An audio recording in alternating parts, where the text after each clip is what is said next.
Judgments are the lattice through which reality is filtered, the invisible architecture of meaning we impose upon events. Events themselves are neutral, raw occurrences devoid of moral weight, neither gifts nor punishments until interpreted. By the human mind, a storm arrives, the tree bends. The tree does not curse the wind. It adapts, enduring through flexibility.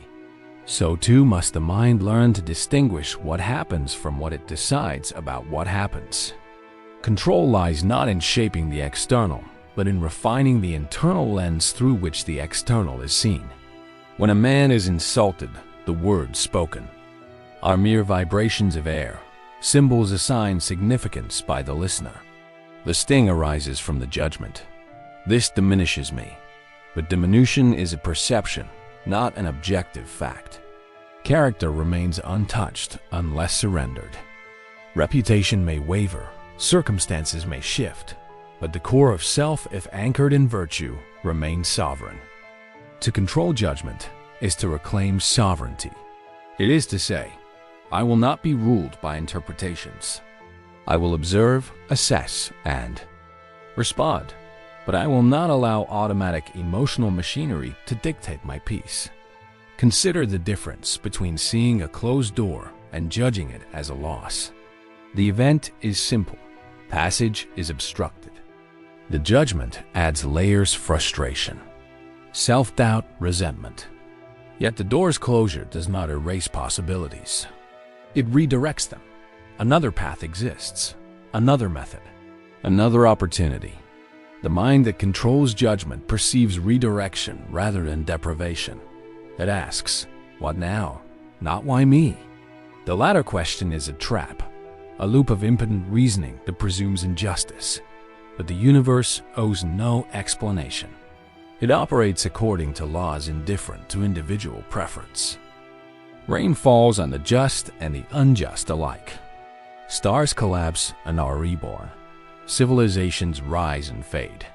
To judge these phenomena as fair, unfair, is to misunderstand their nature. They simply are. The task of the rational being is not to dispute reality, but to navigate it with wisdom. Judgment transforms navigation into resistance. When one judges an event as intolerable, one fights the fact of its existence. Energy is wasted. Suffering multiplies. Acceptance, by contrast, does not mean approval. It means recognition. This is so. From that recognition springs action. If change is possible, act.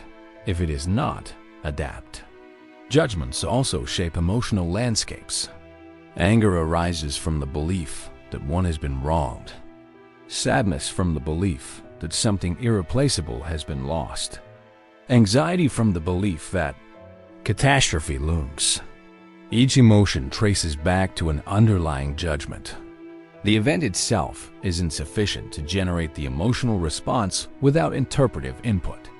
A stranger's indifferent glance is meaningless until labeled as disdain. A delay in plans is neutral until labeled as disaster. The Stoic discipline seeks to intercept this process at its source. Before emotion crystallizes, examine the judgment. Is it true? Is it helpful? Does it reflect reality or assumption?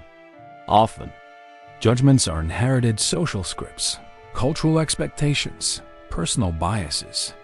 They operate automatically, like software running in the background. To control them is to bring awareness to automation. The mind becomes a sentinel, observing thoughts without surrendering to them. I notice anger. One might say, not, I am anger. The distinction is profound. Identity remains intact. Emotion is acknowledged but not obeyed. Control of judgment also liberates empathy. When one ceases to assign moral condemnation to every action, understanding emerges. People act according to their beliefs and limitations. A wrongdoer is not a monster, but a human constrained by ignorance or circumstance. This perspective does not excuse harm, nor does it demand passivity. Justice remains important. Boundaries remain necessary. But judgment shifts from retribution to comprehension. The goal becomes resolution rather than vengeance. Energy, once consumed by bitterness, is redirected toward constructive action.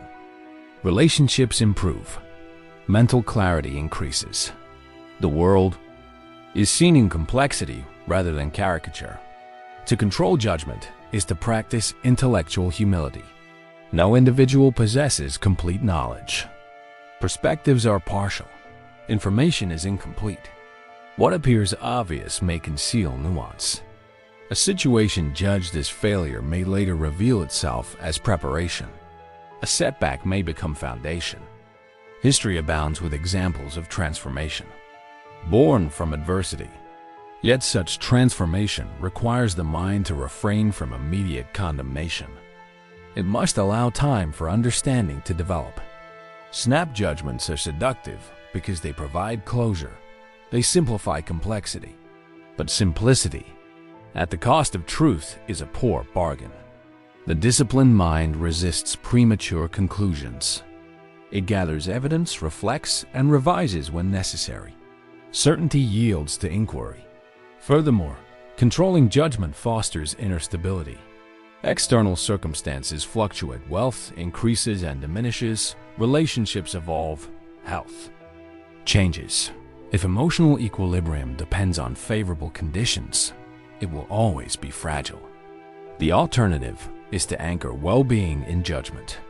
Events may shift, but interpretation remains within personal governance. A man may lose fortune, yet retain dignity. He may face criticism, yet preserve self-respect. He may encounter hardship, yet cultivate resilience. The world cannot dictate his internal state unless he permits it through judgment. Freedom resides in that refusal. This discipline requires practice. It is not achieved in a moment but cultivated over time. Begin by observing thoughts without attachment. When a judgment arises, note it. Do not suppress it. Analyze it. Is it grounded in evidence? Does it serve growth? Or does it reinforce emotional reactivity? Gradually, the space between event and judgment expands. In that space lives choice. Response replaces reaction. Wisdom replaces impulse. The journey is demanding. Human nature gravitates towards certainty and emotional validation. But mastery lies in transcending instinct. To control judgment is to rise above the tyranny of automatic thinking. It is to engage with reality as it is, not as one wishes it to be. The reward is profound: tranquility, clarity, and the capacity to act with purpose. Life becomes a field of experience rather than a battleground of grievances. Events are met with composure. Challenges become opportunities for growth. The mind, once turbulent, becomes steady.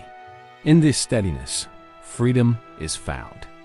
Not freedom from circumstance, such a state is impossible, but freedom from the chains of interpretation. The external world remains unpredictable, yet the internal world becomes a sanctuary of reason and virtue. Judgment, once a source of suffering, transforms into a tool of understanding. Reality is approached with curiosity and courage. The individual becomes the architect of meaning, discerning value without surrendering to emotional excess. Control. Judgments, not events. This principle is simple in expression, yet vast in application. It invites continual refinement. Each day presents opportunities to practice discernment. Each interaction challenges assumptions. Each setback tests resilience. Through repetition, mastery emerges. The mind learns to see without distortion, to respond without compulsion, to navigate existence with wisdom. Such is the path of emotional sovereignty, a journey without final destination, but with endless potential for growth. Impermanence is the quiet law beneath all existence. The subtle pulse that reminds us nothing remains static, nothing endures in exactness, nothing is granted permanence. The human heart resists this truth because it yearns for constancy relationships that never fade, possessions that never deteriorate, moments that never dissolve. Yet reality is movement. Rivers flow, seasons shift, bodies age, thoughts evolve. To accept impermanence is not to surrender to melancholy, but to perceive life with clarity. What is transient is not worthless. It is precious precisely because it will pass. A flower blooms in radiant color, knowing its petals will fall. Its beauty is intensified by its brevity. So too our human experience is heightened when understood as finite. Love becomes more attentive, gratitude more sincere, presence more vivid. The mind that clings to permanence suffers because it demands from the world what the world cannot provide. No relationship remains unchanged. No success is eternal. No suffering is infinite. Each state transitions into another. Joy gives way to challenge. Challenge gives way to growth. Growth gives way to new understanding. This rhythm is not cruelty but order. To resist it is to struggle against the tide. To accept it is to learn to swim. Impermanence also dismantles the illusion of ownership. We speak of possessions, houses, wealth, titles, as though they are extensions of self. Yet they are tools, temporary instruments that serve purposes and eventually pass into other hands or decay. A home may burn, a career may end, an artifact may vanish. The individual remains. Identity anchored in character rather than property withstands change. When one understands that things are borrowed, not owned, attachment loosens. Appreciation replaces dependency. A book is enjoyed without the anxiety of its potential loss. A relationship is cherished without the demand of absolute control. People are free to evolve, to move, to choose paths that diverge from expectation. This does not diminish connection. It honors autonomy. Impermanence teaches that value resides in experience, not possession. Consider time itself. It moves relentlessly forward, indifferent to human desire. Moments become memories. Opportunities appear and disappear. Youth transforms into maturity. The Stoic perspective recognizes this flow and responds with intentionality. If time is limited, it must be used wisely. Energy should be directed toward meaningful action, cultivating virtue, contributing to community, pursuing knowledge, nurturing relationships. Wasting time in resentment or procrastination is a denial of impermanence's lesson. Life is not an infinite resource. Each day is a gift that will not return in identical form. Acceptance of this truth inspires discipline. The individual becomes mindful of choices, aware that actions shape experience within the brief span granted. Impermanence also provides relief from perfectionism. Nothing is flawless or final. Efforts may fail, projects may require revision, understanding may deepen over time. The expectation of absolute perfection creates paralysis. Acceptance of change allows progress. A draft can be improved. A skill can be refined. A relationship can be strengthened through honest communication. Growth is iterative. The world is not static, and neither are human capabilities. Mistakes are opportunities to learn rather than indictments of worth. The acceptance of impermanence fosters resilience. Setbacks are seen as temporary conditions, not permanent verdicts.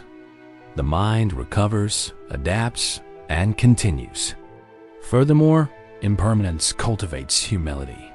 Great empires have fallen. Celebrated figures have faded from memory.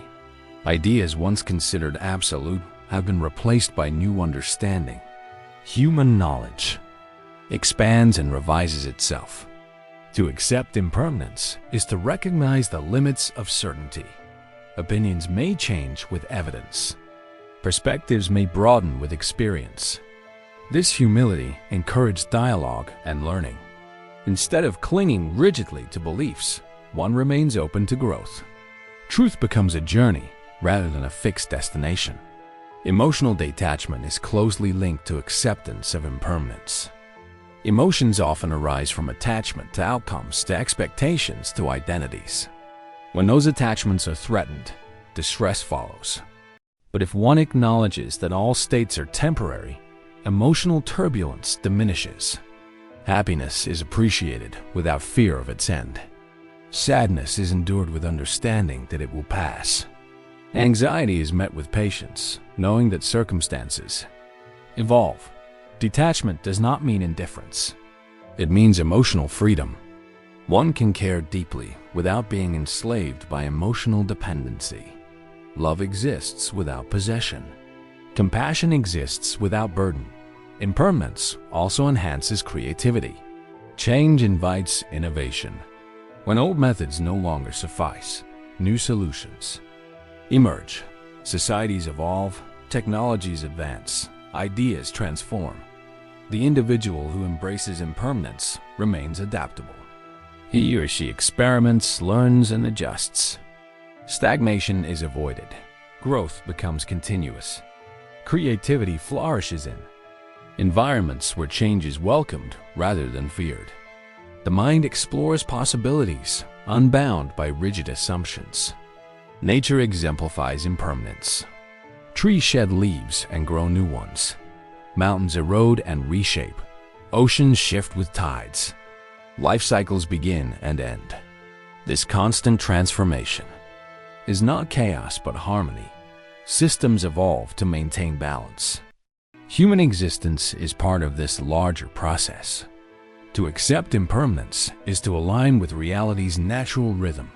Resistance creates friction. Acceptance creates flow.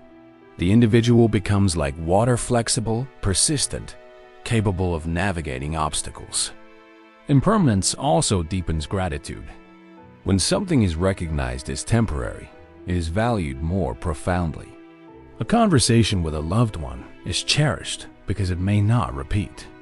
A moment of laughter is savored because it will soon pass.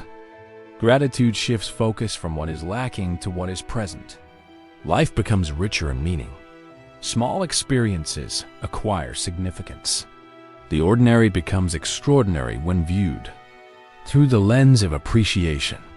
Ultimately, acceptance of impermanence is an act of wisdom.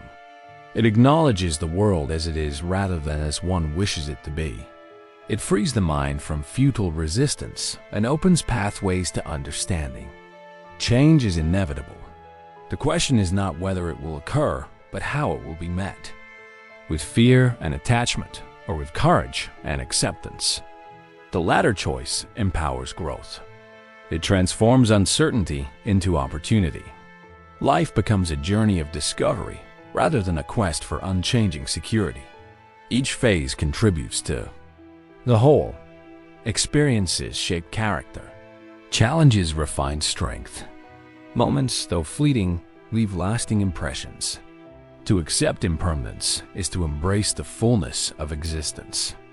It is to recognize that beauty resides in transience, that meaning arises from engagement, that growth emerges from change. The world moves forward. So must the individual mindful, resilient, and open to the possibilities that impermanence creates.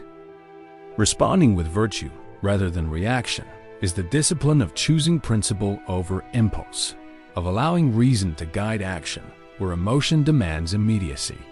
Reaction is automatic, a reflex born from perceived threat or offense.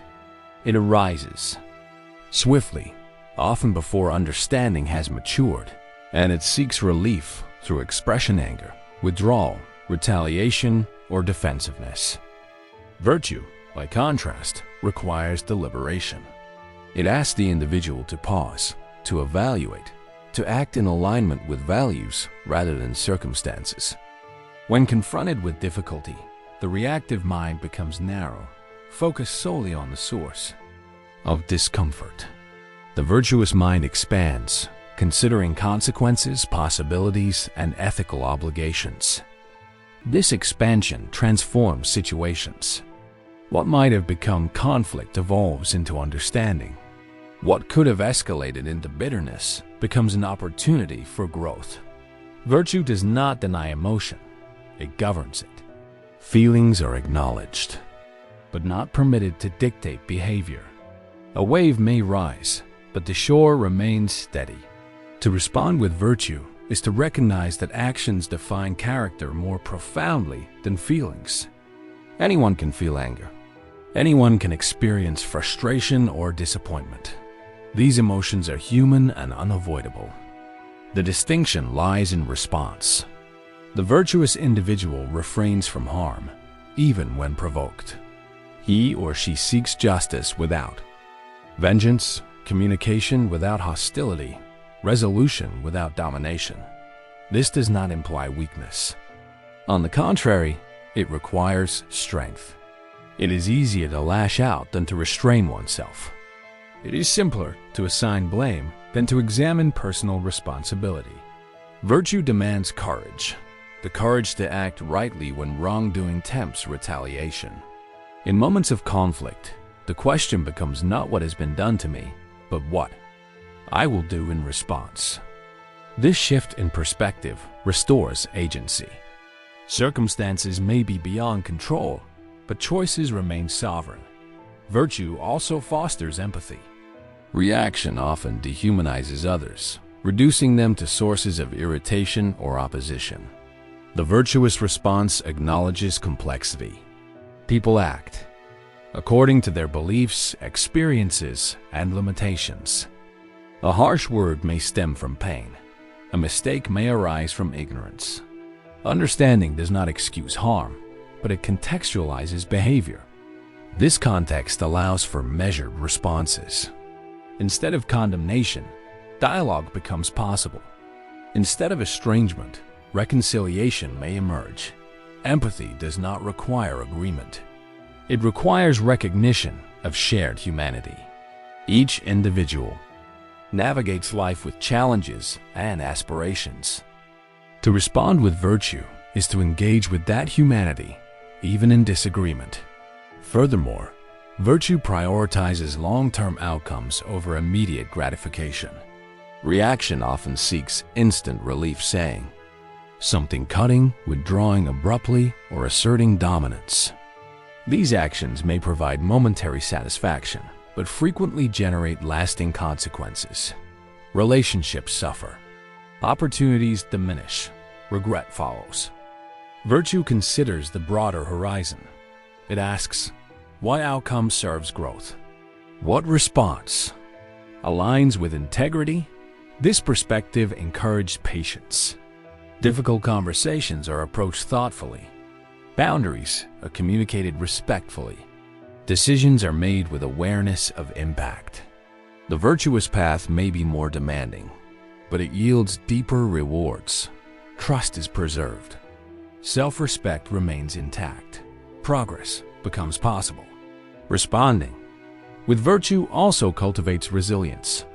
Life inevitably presents challenges, criticism, loss, misunderstanding, and uncertainty.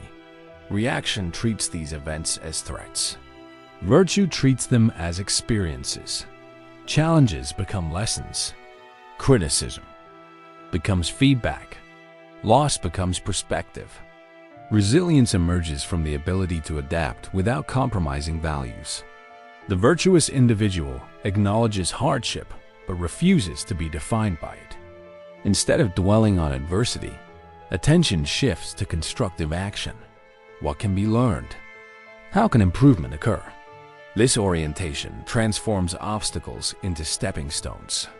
Moreover, virtue aligns action with purpose. Human existence is enriched by meaning, goals, principles, and contributions that extend beyond self-interest. Reaction often obscures purpose, diverting energy toward emotional release. Virtue redirects that energy toward meaningful engagement.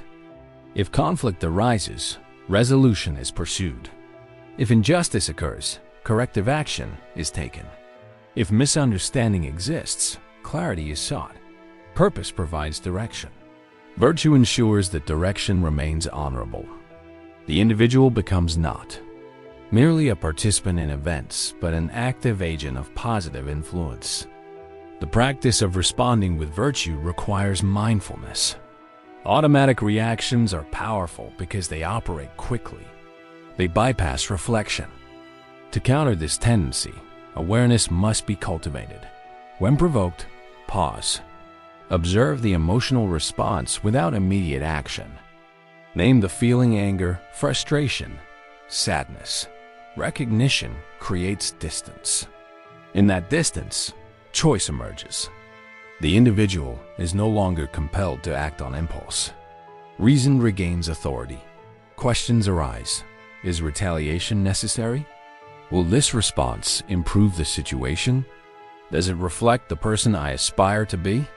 Such inquiry fosters deliberate action.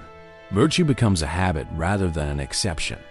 Additionally, virtue emphasizes accountability. Reaction often assigns blame outwardly. Virtue examines personal contribution. This does not mean accepting responsibility for events beyond control. It means recognizing areas where growth is possible. Perhaps communication could be clearer. Perhaps expectations require adjustment.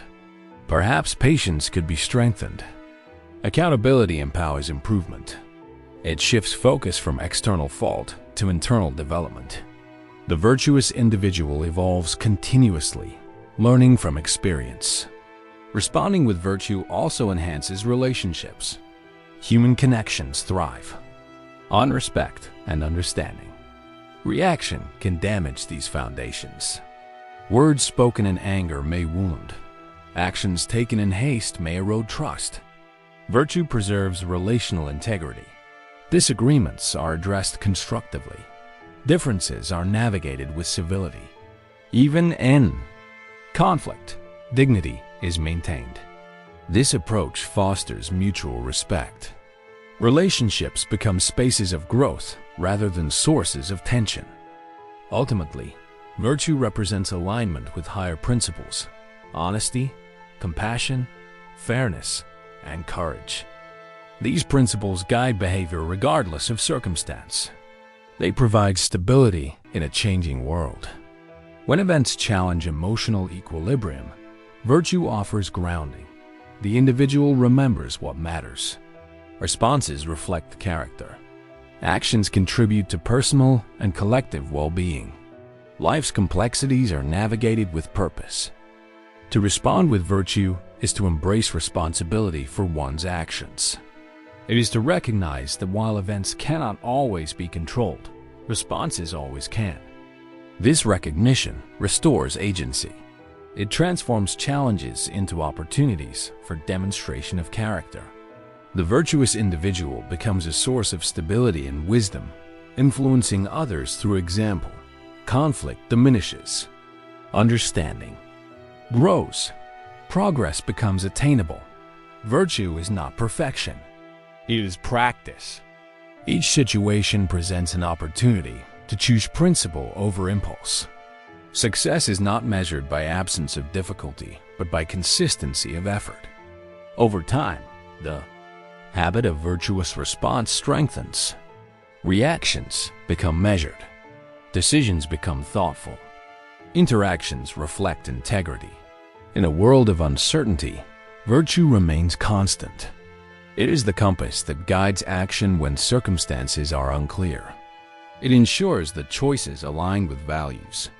It fosters growth, understanding, and resilience. Responding with virtue is not merely a strategy for navigating life's challenges.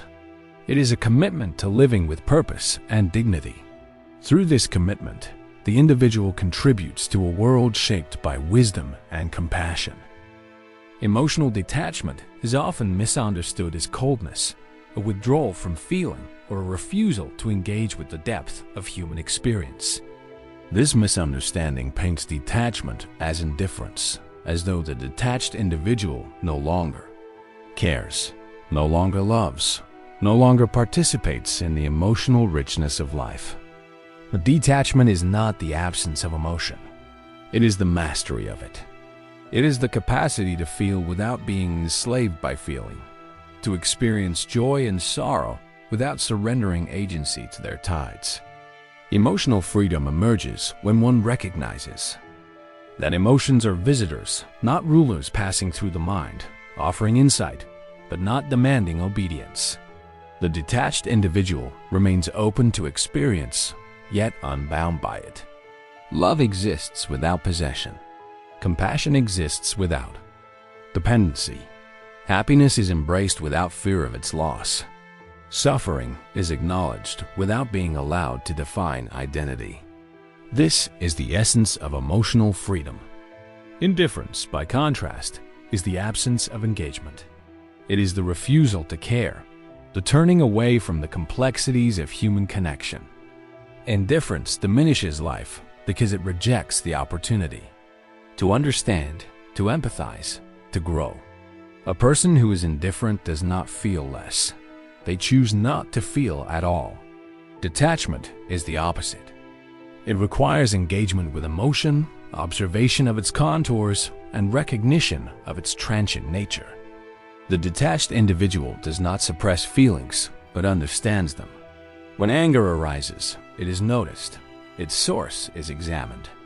Does it stem from injustice or from unmet expectation? Is it a signal that boundaries have been crossed, or a reaction to circumstances beyond control? By asking these questions, the individual transforms emotional energy into understanding. The feeling is not denied, but neither is it allowed to dictate behavior. Action remains guided by reason and principle. Emotional freedom allows relationships to flourish without the burden of control. Many suffer in relationships because they seek to shape others to ensure love remains constant, to prevent change, to secure certainty. But human beings evolve. Feelings fluctuate. Circumstances shift. To demand permanence in relationships is to demand the impossible. Detachment recognizes this truth. It allows love to exist without expectation of immutability. A person may care deeply for another while accepting that the relationship may change. This acceptance does not diminish love. It strengthens it. Love becomes a choice rather than a dependency. It is given freely, not extracted through obligation. Emotional freedom fosters healthier connections because it eliminates the fear of loss.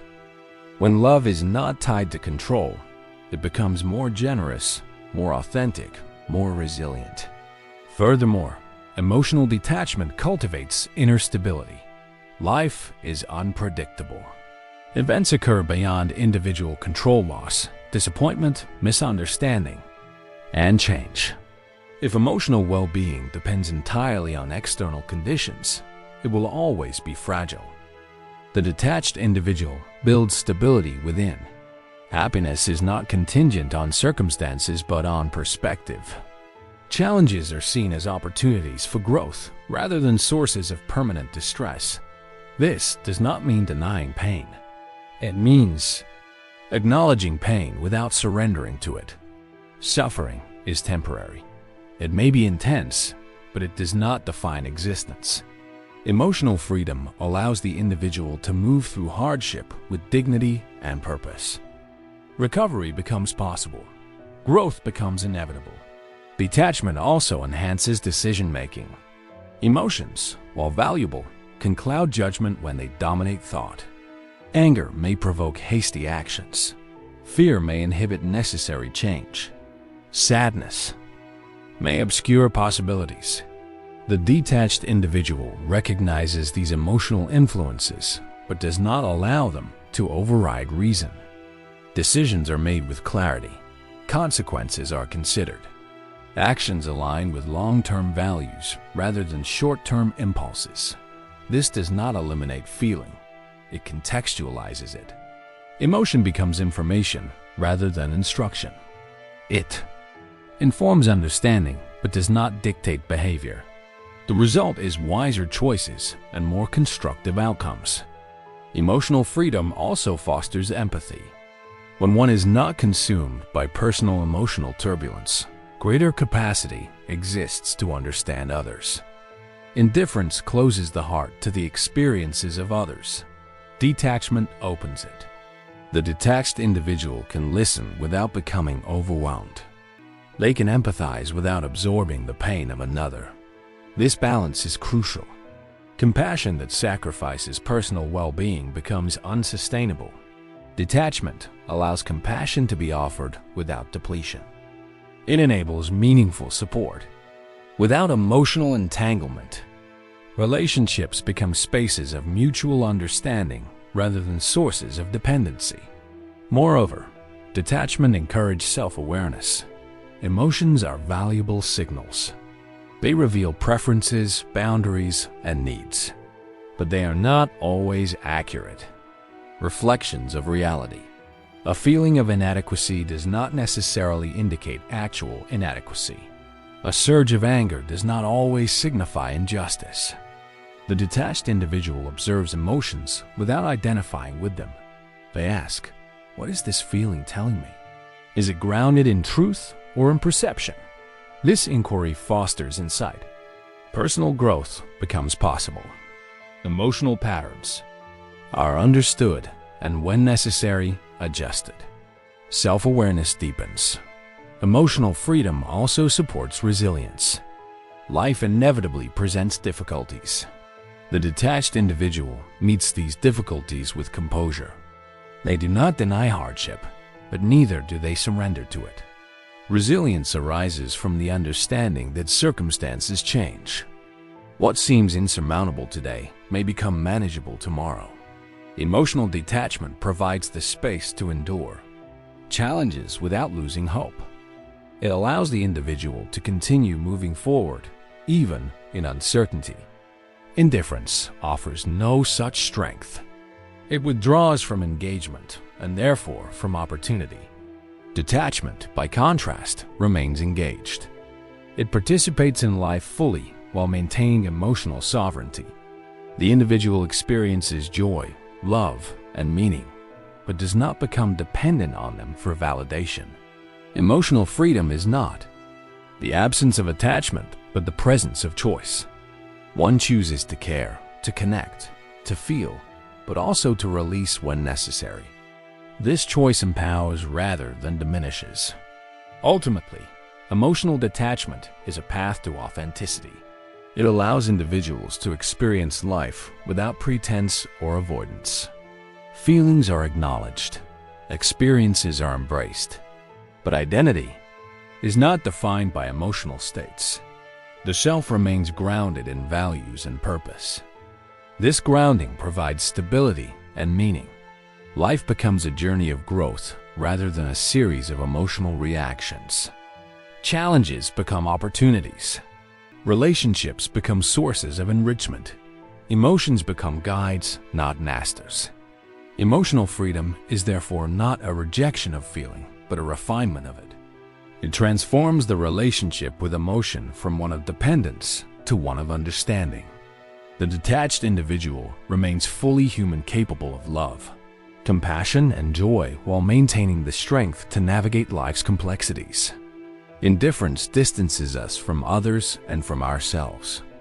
Detachment brings clarity and purpose. It allows engagement without entrapment, care without dependency, and growth without suffering's dominion. In this balance lies the essence of emotional freedom. It is the art of living fully while remaining sovereign over the inner self. It is the path to wisdom, resilience, and authentic connection.